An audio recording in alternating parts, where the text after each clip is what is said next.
Hey out there Akronites, welcome once again to Around Akron with Blue Green. On this episode, we're going to visit kayaks, honeybees, dancing, and dip delights. I'm going to head down to Portage Lakes and catch up with Killinit Kayaks. Then I'm going to visit Mueller Honey Bee Rescue and learn all about honeybees. Then it's off to the University of Akron to check out ArtSparks and see what they're all about. Now to kick this show off today, we're going to head down to the Northside Marketplace and meet up with Essential Dip Delights and learn all about their dipped goodness. Let's go see what Essential Dip Delights is all about.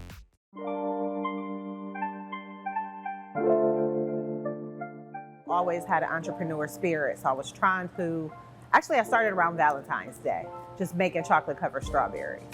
And the response from the people who supported me was a great response. So I decided to do it more often. And then I'm like, well, I knew I wanted to be my own boss because I've always worked so hard for anyone else that I've worked for. So that is where Essential Dip Delights came from. I had just started around Valentine's Day as like, you know, a hobby, something just to do. Didn't really know what I was doing, was just kind of learning as I went. And the response was awesome. So I decided to keep doing it part-time, you know, here and there. And then I got more serious and actually turned it into a business.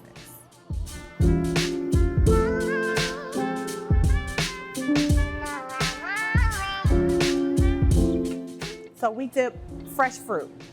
So fresh fruit, pretzels, Oreos, pretty much anything that won't ruin our chocolate. We also offer fresh fruit bowls and salads and trays. You know, we want to offer some healthier options as well and not just sugar.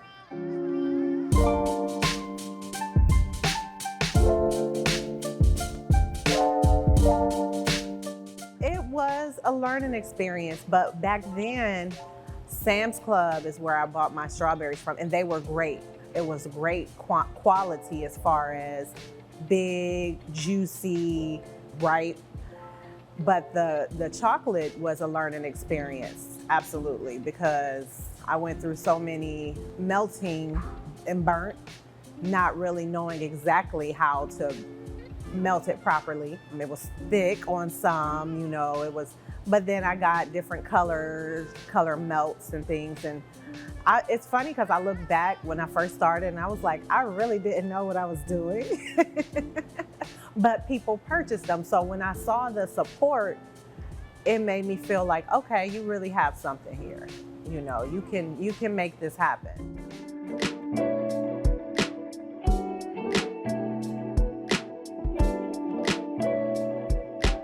Trying out things. You know, when you're an entrepreneur, your mind really never quits. You're always thinking of new ways, you know, trial and error, what works, what doesn't work, what do people like, what they don't like. So I then just start adding to the menu. Now I offer dessert jars like my banana pudding, cheesecake jars. I offer like cheesecake stuffed waffle cones, cheesecake stuffed apples, and just very unique items that some of our items, you really can't go anywhere locally to purchase them. Just trying to offer a variety of things that I know you can't go to other vendors or shops to grab.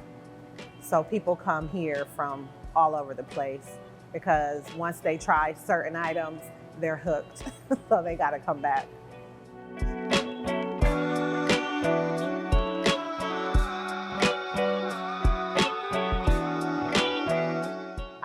Recently got a food truck.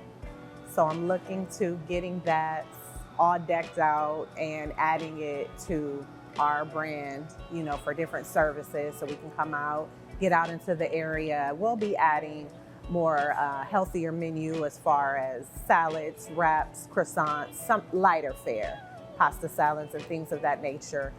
Dessert-wise, we now offer ice cream as well, ice cream sundaes. Which was perfect coming in right before spring, right before summer.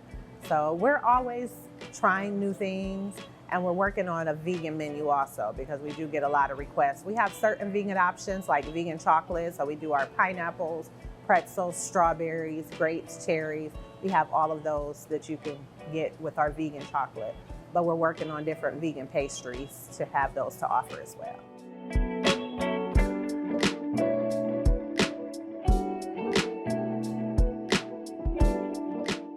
It's hard having a vision or having a dream and not having the support.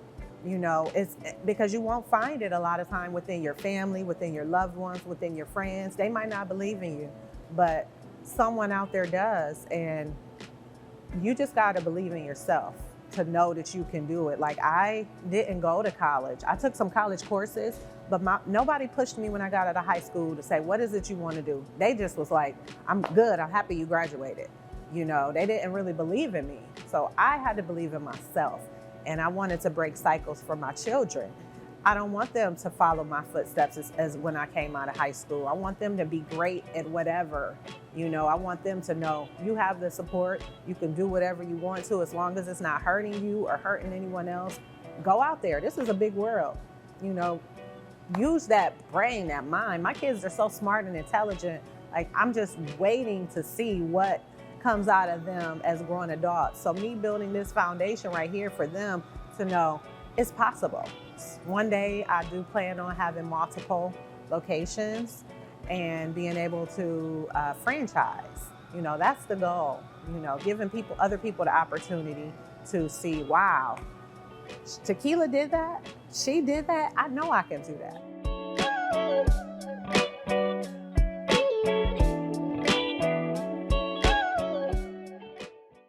Next up, we're gonna head down to Portage Lakes. If you ever wanna go kayaking, but you wanna buy all the equipment, well, Killinit Kayaks got you covered. Let's go see what Killinit Kayaks all about.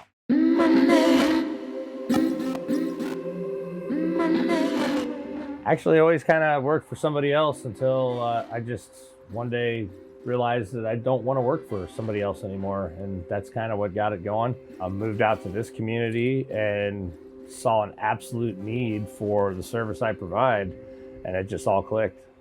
And here we are, literally.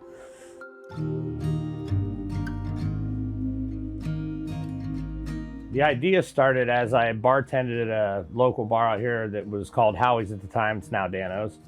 I just saw a bunch of kayakers come in and I thought to myself, why doesn't anybody rent these out on the lake as much as everybody wants to get into this? And this is like, 7 or 8 years ago. I started writing down in a notebook ideas, and I had a business plan drawn up in about a year in my head and everything else. Had some sketches of trailers and the whole thing. And I actually sat down at my parents' house and was like, ran it past them and said, this is what I think. And by the time I got done, they were like, get the checkbook, we'll help you out. And I didn't even expect that. You know what I'm saying? That's not what I was doing. I was just trying to get it out of my head and say, this is what I want to do. So I started out with, I took the little small loan they gave me, and I got 6 kayaks, 6 paddle boards, and a $100 trailer. And I built the trailer out of wood, which I still use today, the same trailer. And I did it out of my house that I didn't even live this close to the lake. I lived over down by Manchester Road, down further down. So I did that for about, I don't know, say maybe 3 months, driving down the road, and this place came available, the house, and it just so happened something was going on where I had to move out of that place. The landlord needed to sell it. They were selling their house, something weird. Literally on the phone, came here, found this place, and within, I'd say 2 months of living here, this place came available, which is right next door to the house. So everything it's like it was meant to be. Everything went boom, boom, boom, boom, boom. And then that was that was my first season out of here, half the season out of that other house, and then the rest of the season out of here. So it was awesome.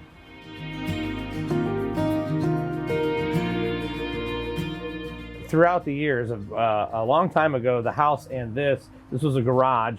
This was a towing company called Wallace Towing, years and years and years ago, like in the 50s and 60s, maybe 70s, something like that. Then sometime in the 90s, a family lived here that did all kinds of video work, actually, for the gas company and the electric company and stuff. They filmed videos instructional videos, commercials, things like that in this house, and they stored all the tapes here. So it was like a storage unit for a while. When I moved in, this was an apartment. So there was actually people living in there. And so then they moved out, and then, I gutted it out and made it a shop, so.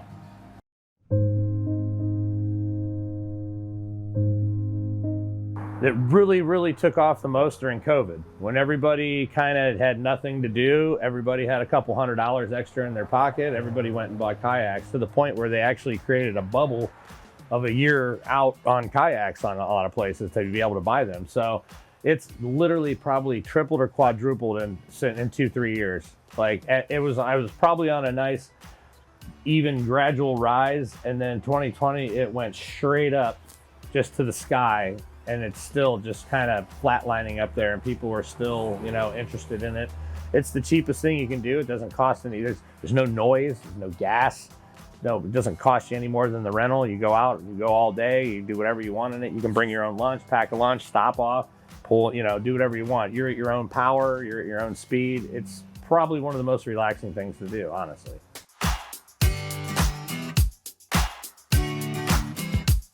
Thanks to COVID again, we kind of changed the structure of how we do things. We do reservation only, do it online. In the summertime, it's probably best to go 24 hours in advance and put in your reservation, but you just fill out a reservation online. Then once you've reserved, you'll get a text back from us, and we'll say, hey, you're confirmed and be here at this time, whatever. So you show up at the shop, and once you show up at the shop, you pay, and then you'll follow us to the park. And it's simple as that. Then you just go out and do your thing, come back to your car, and we pick up the kayak, and everybody's on their merry way.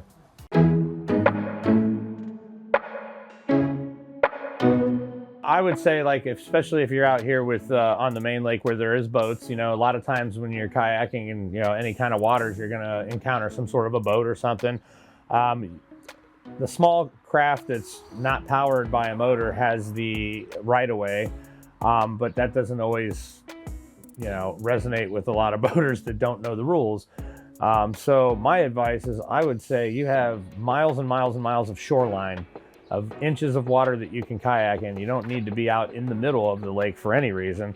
A lot of water the boats can't really physically get into because they're shallow enough that it's going to hurt their motors or whatever, when you can just go right through with no problem. So I always advise people to kind of stay off to the edges, and kind of think of it like a car. When you're passing people, you want to, kind of go the direction like when you're driving, because that's generally what the boats are going to be doing too. Never sightsee or take pictures in the channels or the bridges. Just keep moving. Keep moving and stay out of the way of the boats.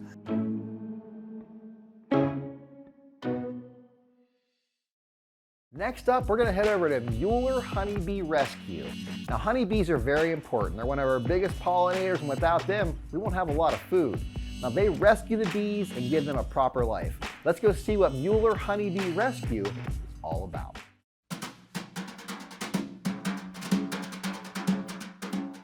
My sister started beekeeping.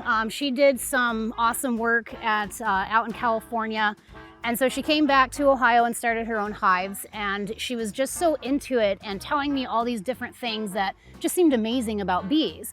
And so over time, a couple of years, I just kind of got used to being around them, listening about them, and sharing their importance with other people. And so my dad had always wanted bees, so we bought him a Father's Day present and bought him a hive. And so he expanded into about 10 to 15 colonies, and they kept dying every year. So my dad gave me an empty hive, and we had it. However, we lived in a very small area and had landlords, and they were not down with us having bees, so it kind of sat there for a year. And the following year we moved, and I put up an ad on Craigslist to catch a free swarm of bees with just high hopes, because our budget didn't have the space to afford bees at the time. And somebody called us from Hartville, and there was a swarm up in the tree of an apple tree. And my husband and I went out. I was 6 months pregnant, so he's the one that did the removal. We had never had any hands-on experience. We had never been next to a swarm, and we didn't have any bee suits. So he climbed the ladder, and he went to knock the bees down into a box, just the way we were told that it was super easy. And when he did that, all of the bees spilled all over him. And that was my husband's introduction to honeybees. I took off running because I was pregnant, scared to death. He didn't get any stings, and that was kind of a realization like, wow, these insects are really amazing. They recollected themselves into the box. We closed it up and we drove away. We put them in that empty box and they survived winter. Once they survived, I had to do what's called splitting. So the hive grows so large, I have to put it in two. And from there, we ended up going up to 18 hives the second year.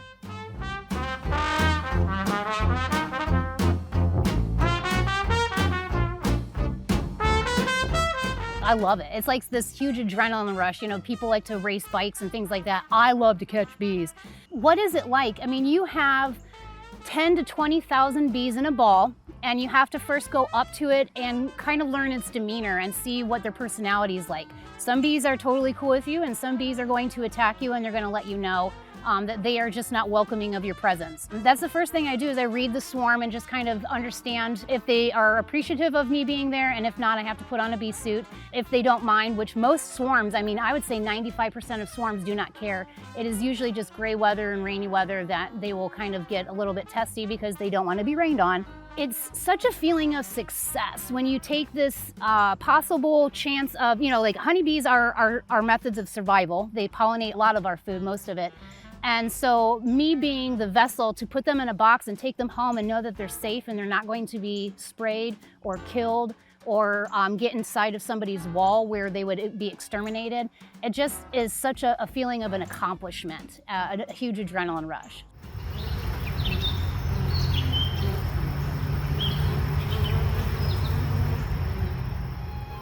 We do bee beards to raise awareness about the importance of honeybees and also their docility, how gentle and sweet they are. And so we do the photo shoot for that purpose. But I almost have to sit here and think about it for a second. What is it like? It is like fear and excitement in one ball, kind of thing. So here in Ohio, I might be one of the oddities, but out there in California, it's kind of a normal thing that they do. The bee beard is almost a representation of how connected you are with nature and your bees in general.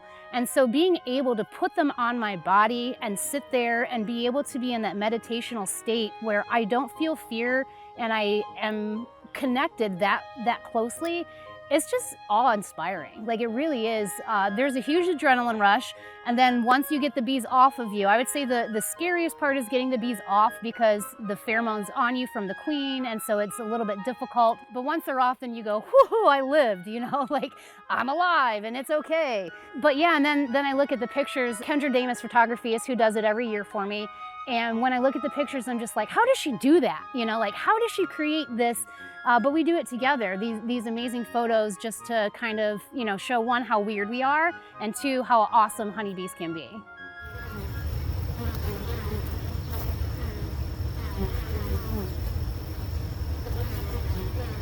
Planting flowers, native species especially, because something like petunias, and impatiens, they look pretty, but they don't do anything. They don't feed bees. So it's providing the right food sources. Native species especially are really great. You can plant trees. Believe it or not, maple trees are really beneficial. They collect the pollen from those early on in the spring, allowing your dandelions to grow. Dandelions are bees' first food, so when you are killing your dandelions, whatever chemicals you spray on those dandelions, the bees will collect and take them back to their hive, and it will slowly kill out the hive as well. Or as they're building their comb with the wax, because they grow the wax on their abdomen, they're mixing in those chemicals into the wax, so the wax becomes unsafe for people to consume for chapsticks and stuff. But other than that, if you see an insect, don't kill it. Just admire it, just look at it and say, oh wow, it's really neat that they can be on a flower instead of killing and smashing them out of fear. Just allowing them to do as they want to, allowing your flowers to grow. We have 5.5 acres here, and we've basically allowed 4 acres of it to overgrow.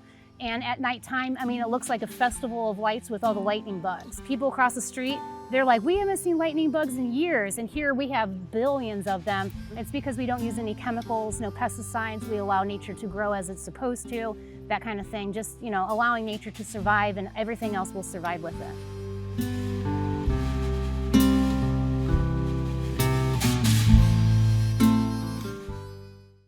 Now to wrap this show up today, we're going to head down to the University of Akron and learn all about the ArtSparks program.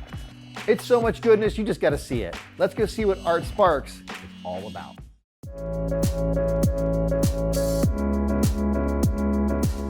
So I was a dancer my whole life. In fact, I sort of grew up on the campus of the University of Akron.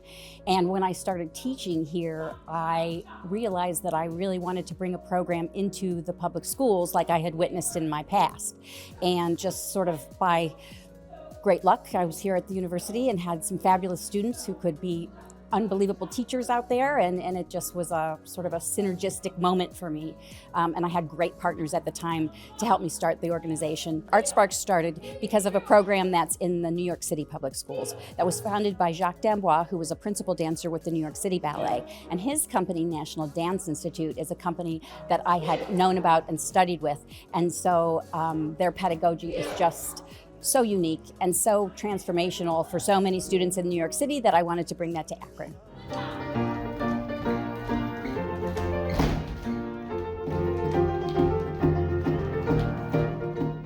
Going into my 8th year with ArtSparks. Kara Sia, our wonderful founder, was actually my professor here at the wonderful University of Akron. And she caught me at just the right time when I had an injury that was taking me out of the professional dance world. And she said, you know what, I think you might make a really great teacher. And she got me involved with ArtSparks, and I haven't looked back. This is just a wonderful way to share my love of dance. And it's so rewarding being with kids who love it as much as I do, which I never thought I'd be in a whole world of students that love it as much as I do.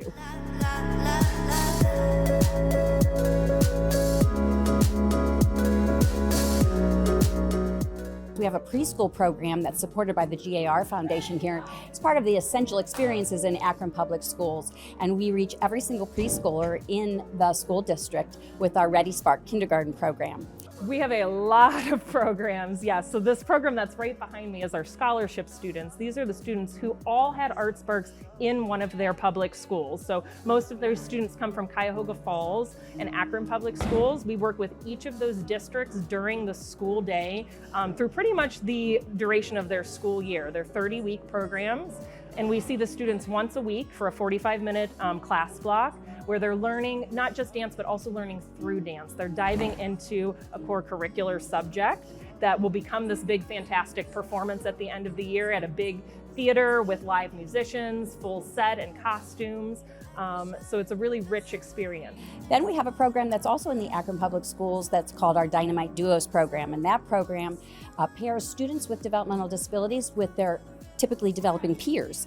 And that program is just phenomenal in the way that it brings children together, helps children realize that no matter who you are and what maybe your perceived limitations are, that you can be creative and be supportive of others in ways that are really impactful. So really proud of that program.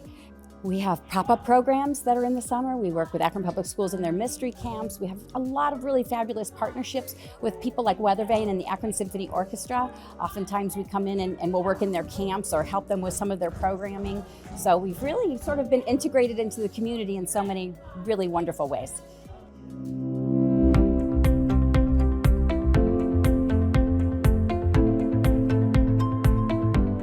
The more I studied dance, the more I realized that it used to be something that was so accessible. Everyone sees dance, I think, stereotypes it almost as, you know, only if you train in ballet or if you go and take tap and you're ready for musical theater. Those are the only people that can dance. Dance used to be something that everybody just did because it was part of social interaction. It was a part of celebrating our culture. It was a part of just training our bodies and training ourselves for social standing. It was something that everybody did, and that's just at our very, I think, root of who we are as humans. Sometimes I can't explain it, but I feel like I feel that anytime I bring dance to a new group of students. It's like, this is what we've always been supposed to do.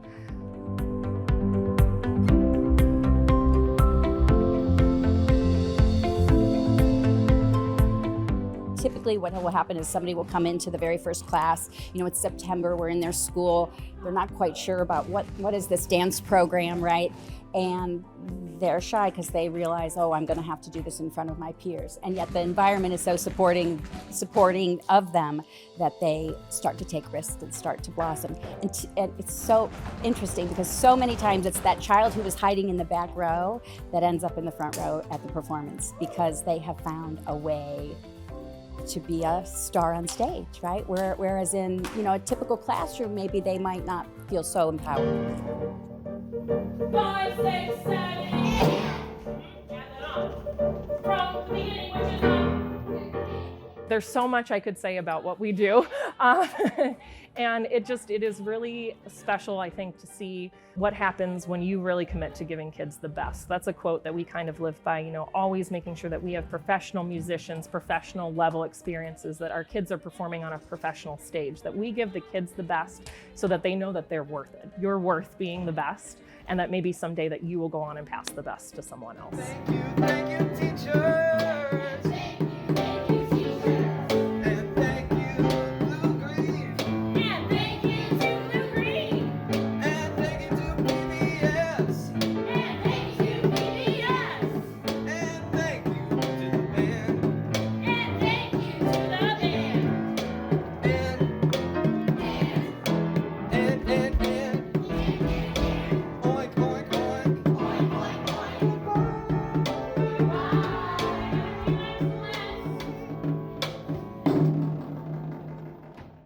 Thank you once again for watching this episode of Around Akron with Blue Green. Now, if you have any questions or comments, you just want to drop me an email, you can reach me at www.aroundakronwithbluegreen.com, or you can catch me on social media. Thank you, and have an amazing day.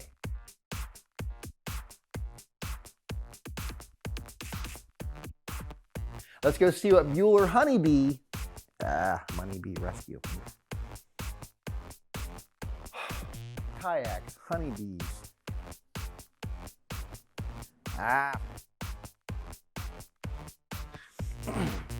Boop, boop, boop, boop, boop.